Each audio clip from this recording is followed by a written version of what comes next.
Welcome to my channel, and today we're going to watch our youngest emu Pilt grow up. From a healthy young chick about 3 months old to a large beautiful male about 2 years old. Now I have to say, this is the first time I'm actually recording a tape and it's pretty nerve-wracking to say the least. So bear with me through this and I hope you enjoy. So, for starters, we live in Norway, and it's pretty cold in the winters here, and the summers aren't quite a blast either. So the majority of the time we have rain, and a bit of sun, and then snow and rain. So, as you guessed, it won't be quite Australia here in Norway. So as you can see, our young male is having a blast in the green grass, and at the nights, well, he's inside the barn with the chicken and the geese and the quails. I keep a heating lamp inside the barn because it can get quite cold here in the winter. But mainly the birds go outside in the summer and have the opportunity to go outside in the winter. I have sectioned off most of the property so I can separate the geese from the emus because the geese will actually chase the emus around and stress them up quite a bit. Here you can see my youngest emu walking around with chickens and they get along quite well.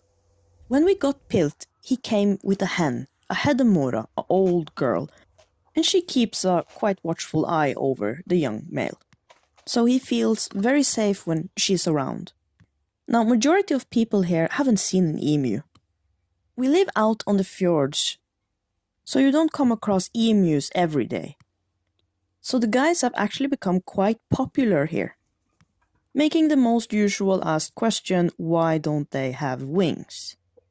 And the answer is, as always, they're just very small, so they have room to kick better with. Yes, I am kidding, but it keeps the children away from the birds. I like to have him pecking the ground and seeds and grass, not children's earlobes. So as you can see, Pilt is running free around the barn. He has actually never tried to run away, or at least not that I know of.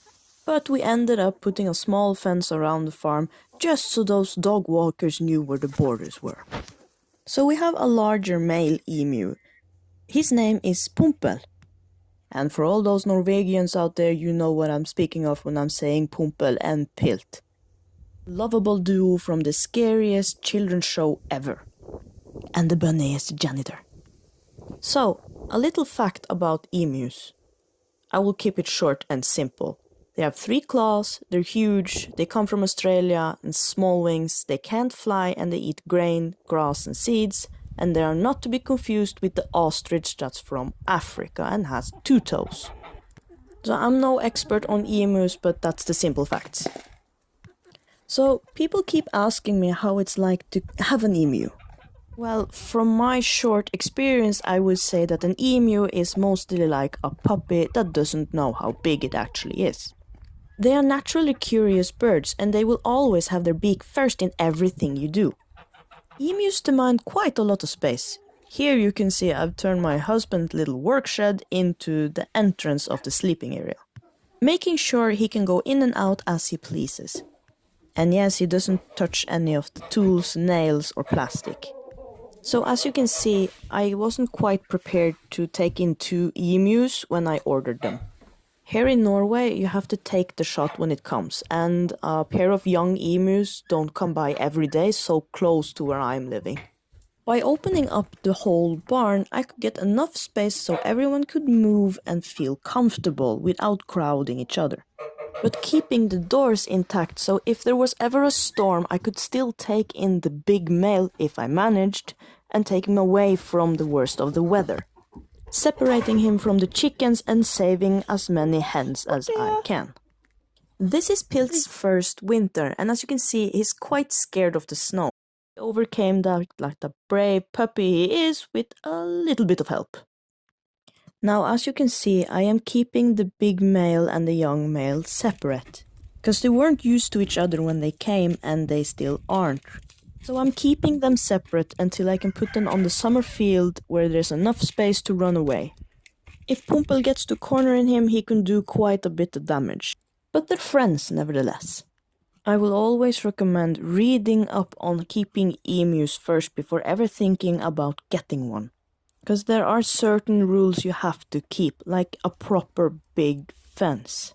If they were ever to run away, there's a very small possibility for you to ever catching them again, since they are very great runners and excellent swimmers. And actually quite a guard dog, if I may say. And if you're very familiar with emus, please don't judge me hard. I'm new to this and I'm doing the best I can. I take all advice and tips given, because they deserve only the best. And with that said, I truly hope you enjoyed this video. I will start making more as I can in the future when the time allows it. So this will not be the last time you see Pumpel and Pilt and the barn and the paludarium. I will see you guys later. Have a nice day. Thank you for watching.